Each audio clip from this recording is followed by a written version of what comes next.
In this video, we want to talk about confidence intervals and introduce this idea of a confidence interval. Now, what we're looking at is estimating, in this case, mu. Remember, this is our population mean, and we are trying to estimate what mu is. Now, earlier, we talked about, in the last chapter, the different kinds of inferences that we'd be looking at in this semester. And the first one we mentioned was an estimation of the value of a population parameter. And that's what we're looking at here. So we could estimate a population parameter is mu.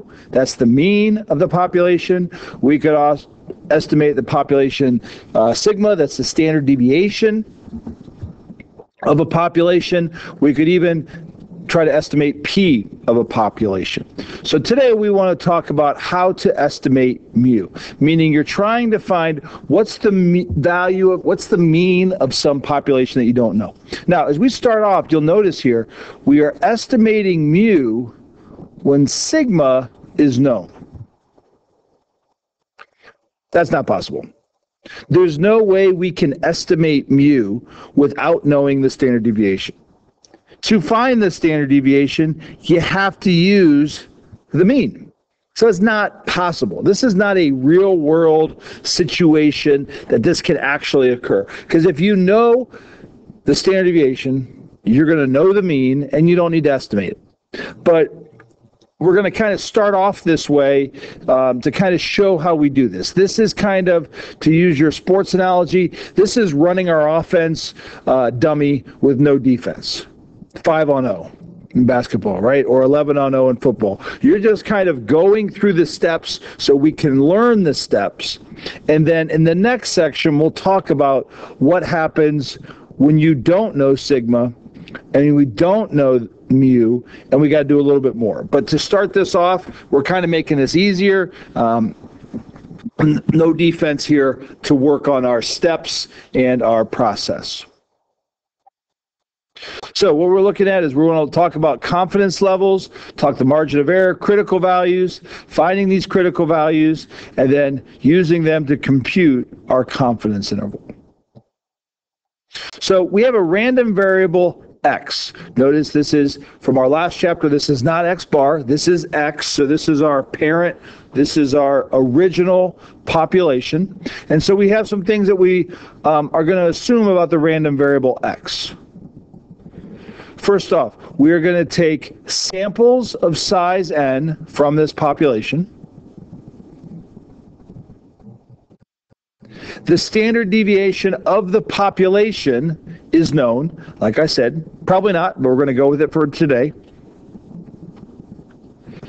The x, if the x distribution is normal, meaning our original parent distribution is normal, this method works for any sample size. And if it's unknown, if we don't know anything about the distribution, just like in the last chapter with the central limit theorem, our sample size has to be greater than 30. Okay? So we're taking only works for simple random samples, right? So it can't be just any random sample. It has to be a simple random sample to do this. Now, since mu, our mean, is our unknown value, we must find what is called a point estimate. A point estimate is basically a place to start. It gives us an idea for how to estimate the value. So for our mean of our population, mu, our point estimate is x bar. Remember, x bar comes from a sample. It's a statistic. Mu comes from the population. That's a parameter. So this is our best starting point for our estimation of mu. And this is called our point estimate.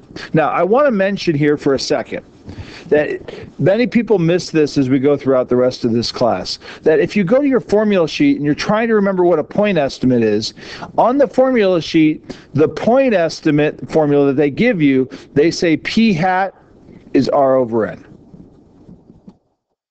Okay? So understand, this is a point estimate for P. If we wanted to find sigma We're trying to estimate the standard deviation. The point estimate for sigma is S. The point estimate is always what you get from your sample. So because this is the one on the formula sheet, many people think that's the answer for all of them, but it's not, right? If you are estimating mu, your point estimate is X bar. If you are estimating sigma, your point estimate is S. If you are estimating P, your point estimate is P hat. Okay? So that's where we start. X bar is our starting point for our point estimate. The next thing we have to talk about is known as our margin of error. And we want to talk kind of big picture of how this works. And then we'll end up with some formulas and things we can do and not necessarily have to go through all this every single time. Since mu is unknown, we have to account for the margin of error, which is the difference between our estimate and the true value, right? We're trying to estimate what the true value is. So let me give you an example. If I said, what is the square root of 5? And you say some number. In your head right now, think of some number. And if we had everybody in the class write down what their estimate was for the square root of 5, the only way you would truly be able to know who's the best would be to actually go calculate what is the square root of 5 and compare your estimate to the true value. But the problem with doing that is if you're estimating something, you estimate it because you don't know what the true value is. So if we estimate the true value, we would subtract this from our estimate to try to figure out how close are we. That is our margin of error. Our margin of error is the difference between our population parameter that we're trying to estimate that we don't know from our point estimate, X bar, that we get from our sample. Now, we don't know what this margin of error is. We don't know what this value is because we don't know what mu is, right? But what we can say is we're going to say the reliability of this is we're going to call our confidence interval. Let me kind of show you what that means as we get to how we set this up. So our confidence level. The confidence level is a percentage that's computed the sample data where C is the probability of generating an interval containing the actual value of mu. What does that mean? So to understand this, let's back up a little bit. Let's think back to our standard normal that we did in the last chapter. And we said we had some area in the middle of our standard normal curve. And then we wanted to find these z's for that area. Okay? And we did this on our chart, right? So that's our critical value. We'll come back to the confidence level, how that connects with this in a second. So let's say we want to find these critical values. So if we have a critical value of z 0.99, that means this area, so this area in the middle is 0.99. That tells us that 1 minus 0.99 is 0.01. But now we need to divide that for the two tails. So our areas out here are 0.005, 0.005 above and below. So now if we go back to our chart to look what z gives us 0.005, if I go to my chart, we get around negative 2.58 to negative 2.57 is right in the middle. So we would get negative 2.575 to 2.575. So this same value on either one is our critical number. And we just do the positive because it's plus and minus when we find our confidence interval. So that is our critical number. When we find our critical number, it's just this is the area in the middle. And we're finding the z that gives us that area. So for 99, it was 2.575. So let's do 75, just to refresh your memory. If we did 75, the middle is 0.75. So that tells us that we have 0.125 on each end. And if we look at our chart, this would give us negative 1.5 and a positive 1.5. So going back to here, this is just that. If we did the same thing with 80, this would be 1.28. And we could look this up for any value that we wanted to, right? We did that in the last chapter, that we would understand how to find that. Now, some of these we use so often, the 99, the 75, the 80, the 90. If you look at your formula sheet, if you go to your formula sheet and you look at the bottom of the positive z's, the bottom right corner, bottom left corner, in your formula sheet for the standard normal curve, down here in the bottom left corner, there is a small chart for confidence level. And if you look in that chart, you can see that we've already figured these out. It starts at 70, but you can see if you go to the confidence level C of 0.75 or 75%, you will see 1.15. If you go to 80, you will see 1.28. You can see 90, 1.645. Now, this chart, it doesn't use this. It actually has 2.58. It rounds it off a little bit.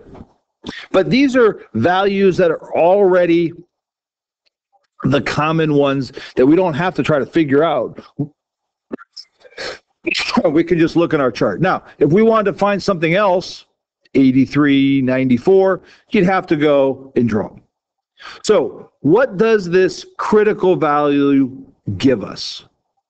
Well, if you remember, if we have this area, that this area in the middle is our proportion of the area, is our confidence C. So, and we find our z's that give us what's this area in between, right? So we know the probability that our z is in here is 0.75. We can find our two z's.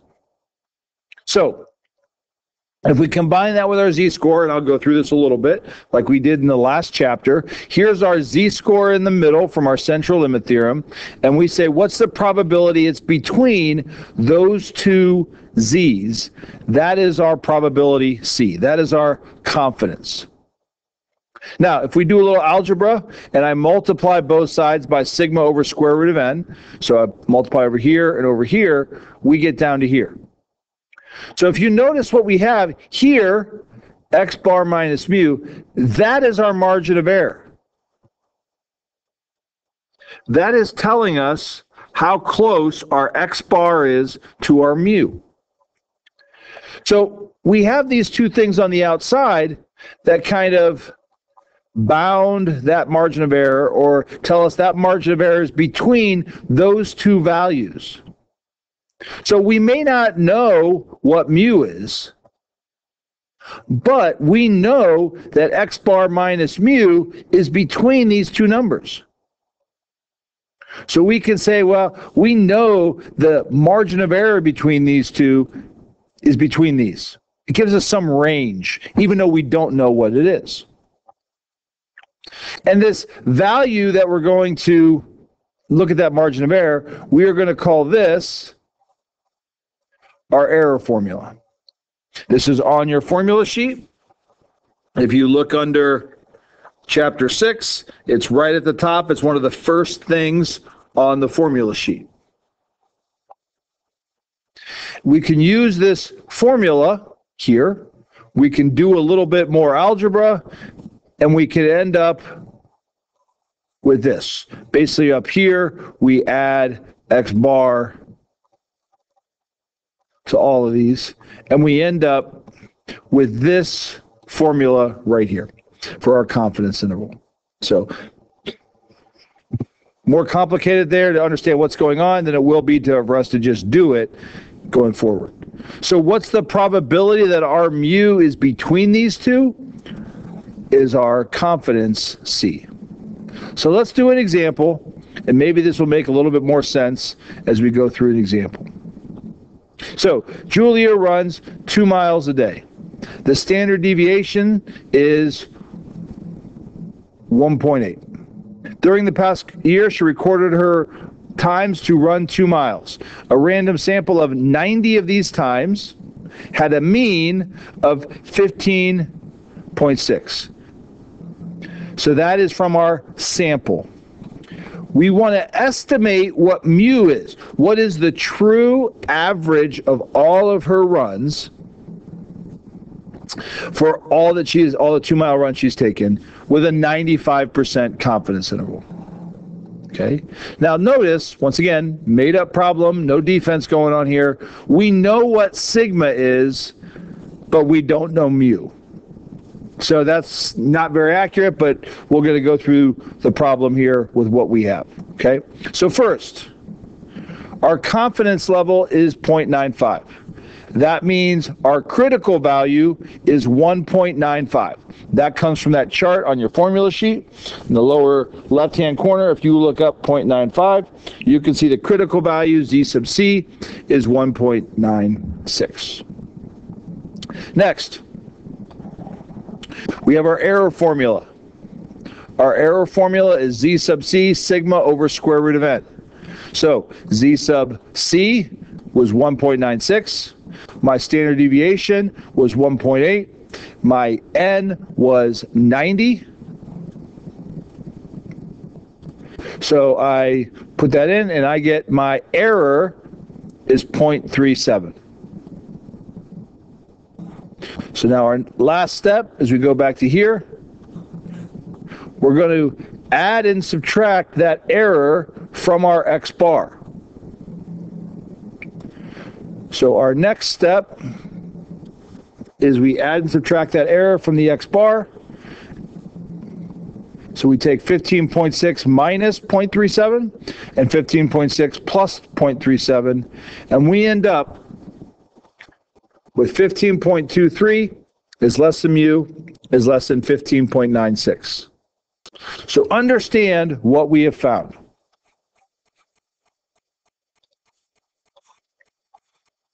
What we have here is a confidence interval. We want to estimate what is mu. We do not know what mu is. We still don't know what mu is. But we're going to say we are 95% confident that this is one of the intervals that mu is between those two numbers. Now we need to clarify what that actually means, but that's the idea of what we have created. We now have an estimate. We don't know what mu is, but we can be confident that it's between those two numbers. That's the idea of what a confidence interval is. Okay. Now, the next thing we have to do is we have to understand, what does this mean for us to say it's between those two? Okay. This is just our work. All right. So let's interpret what that means. Okay. C is a confidence interval for computing the sample mean. Okay. And I want to give you an example of flipping a coin. Let's imagine right now, as I'm recording this video, I flip a coin, I flip the coin, and I put it on the table. And I ask you to guess, is this coin heads or tails? And what's the probability that you're right? Now you may think 50-50. It's either heads or it could be tails. So if I guess, I'm 50-50 right. But that's not accurate because the coin has already flipped. There is a true value of the coin. I am looking at the coin on my desk. I know what the value is. So you are either right 100% or you are wrong 0%. There's no chance. Once the coin's been flipped, there's no probability. It's either right or wrong because it's already happened. Another example would be thinking of a baby was born. We have friends that recently had a new baby. And if I said, well, guess, is it a boy or a girl? There's no probability you're right. There's not a 50-50 chance you're right. You pick boy or girl, and if you picked a boy, you are correct, 100% right. If you pick girl, you are wrong. So the idea is these values are correct. It's already happened, right? It's not like, what's the probability before I flip the coin? What's the probability before I draw a card? This drawing the card or flipping the coin has already happened. So in terms of your probability, you're not like a chance. So when we go back to here for Julia's run times, and we have this interval that we say mu is between these two numbers. We can't say there's a 95% chance. That's wrong. Mu has a true value. There is some true value that mu is. Now, maybe the only person that knows what that value is God. Maybe none of us know what that is. But we can't say, oh, there's a 95% chance that mu is in this interval. Because whatever this value is, we don't know what it is. You are either correct, it is in that value, or you are wrong. It is not between those two numbers. Now, you may not know, so we still got to figure out what does that mean, but we cannot say there's a 95% chance. So we have to be really careful how we say this to understand what we're doing. So we will say, we can conclude with, and we'll shorten this a little bit as we get into it, we will conclude with 95% confidence that the interval from 15.23 to 15.97 is one of the intervals that contains the mean jogging time. Or we can say we are 95% confident that her mean jogging time is between these two. We're not saying there's a 95% chance, not a 95% probability, but we're saying we're 95% confident. So what does that mean? So if we look back up here, what we mean when we say confident is one of the intervals that contains the mean jogging time. So we conclude with 95% confidence at the mean time. We do not want to say there's a 95% probability. Okay? Now the best way to understand this is for us to actually do this. Okay? Now, once again, here's an example I could do in class if I was there, and we would go back to our fish samples and have everybody do their confidence interval. But I'm not going to do that. I'll just do a computer simulation again. Now understand though, we're going to talk through it at least so we understand how this would work. Imagine we had that long list of fish again, and we had everybody take a sample of 10 fish. And then you would find your mean. Each person would have their own average of their sample. Now, if we wanted to calculate the confidence interval, everybody would have the same confidence interval, everybody would have the same critical value, everybody would have the same n, everybody would have the same sigma. So that means everybody would have the same error. So the only thing that would be different would not be the error. The thing that would be different would be your mean. So as you add and subtract the mean, the error from your mean, the only part that's different is where your mean is. So here's an example of a class. So, move this out of the way, say we don't know that yet. Each one of these lines represents one person's confidence interval. So one person found their error, which was, we just said they're all the same, 5.2.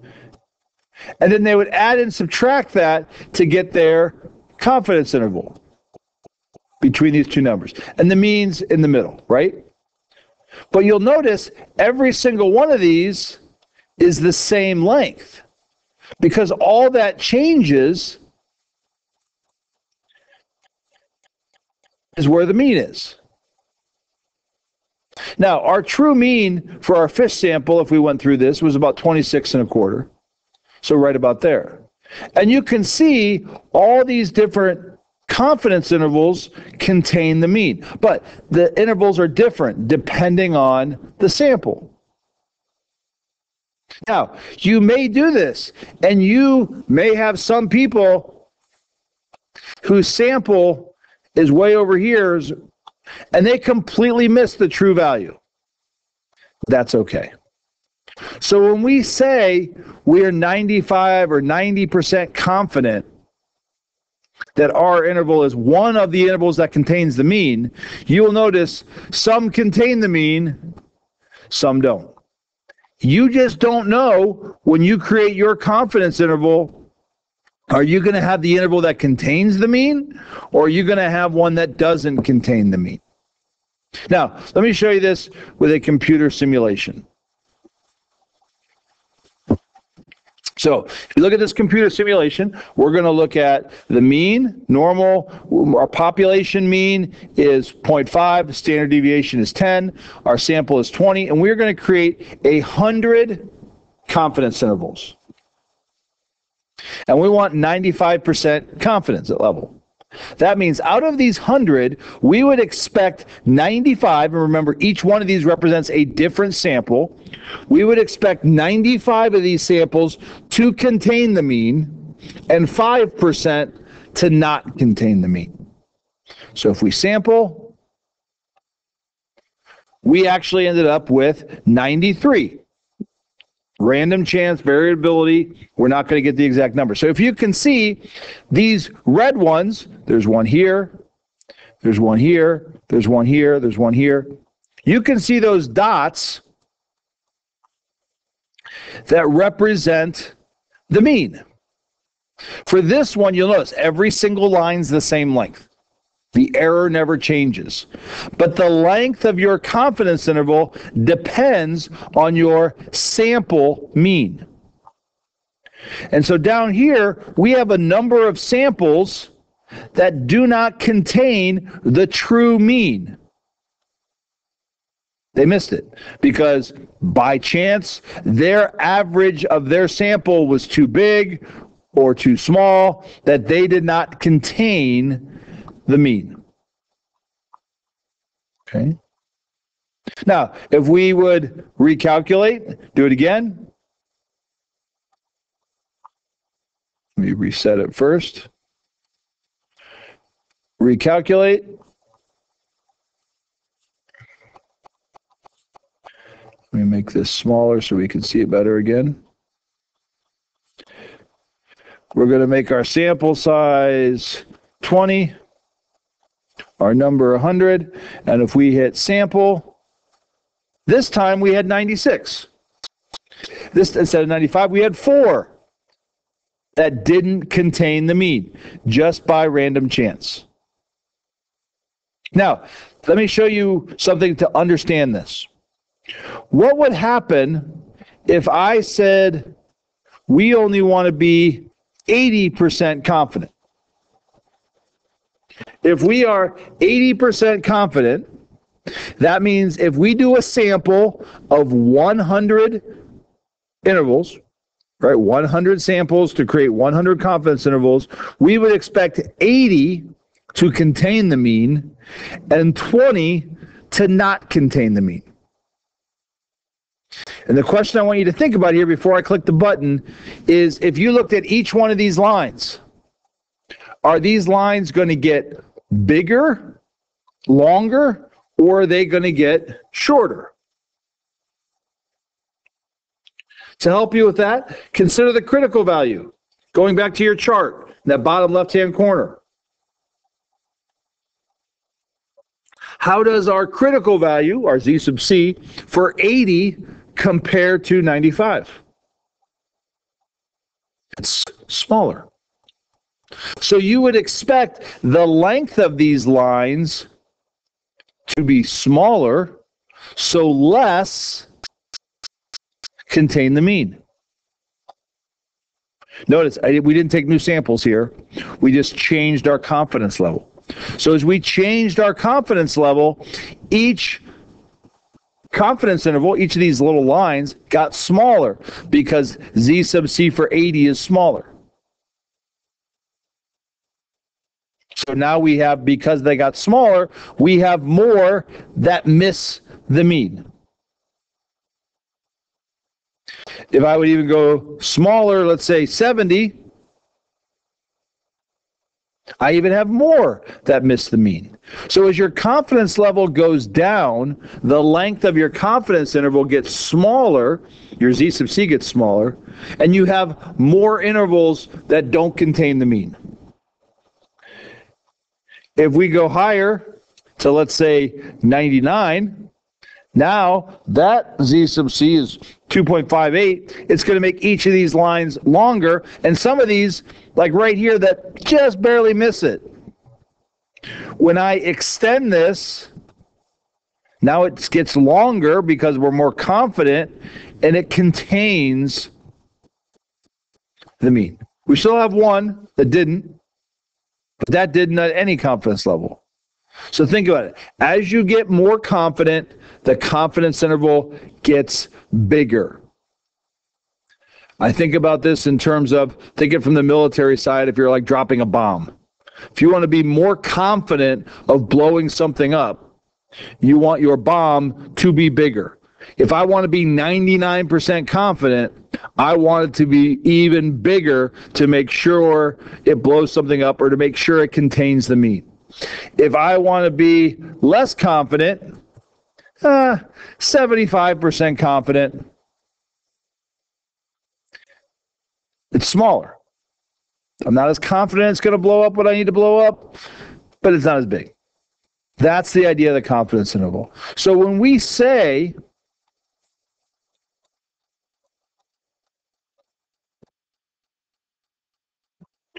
we conclude with 95% confidence that this interval is one of the intervals that contains the mean jogging time for Julia, what we're saying is, of all of these confidence intervals we created, there's a 95 or 75% chance that this interval is one of the intervals that contains the mean. So, but we don't want to say there's a 75% chance it contains the mean, because you can see, looking at all 100 confidence intervals here, they either, yes, they're green, contain the mean, or no, they don't, red, they don't contain the mean. There's no chance, there's no probability that they do or don't.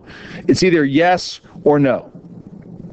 But we don't know that when we create it. So what we say is we are 95% confident that the Julia's mean jogging time is between these two numbers. And what we mean when we say 95% confident is we mean this. That if we created 100 intervals and we are 95% confident, that means we would expect 95 to contain the mean and 5% to not contain the mean. That's what it means with our confidence interval. A lot there to try to understand what we're talking about and what we mean when we find this confidence interval. We're going to stop here for today. We will come back and do some more examples tomorrow and get into this more. Hard to kind of follow there maybe today. As we do more examples, I think it'll make more sense. So no homework tonight over 6-1. This was just a video just setting up as we get into this more.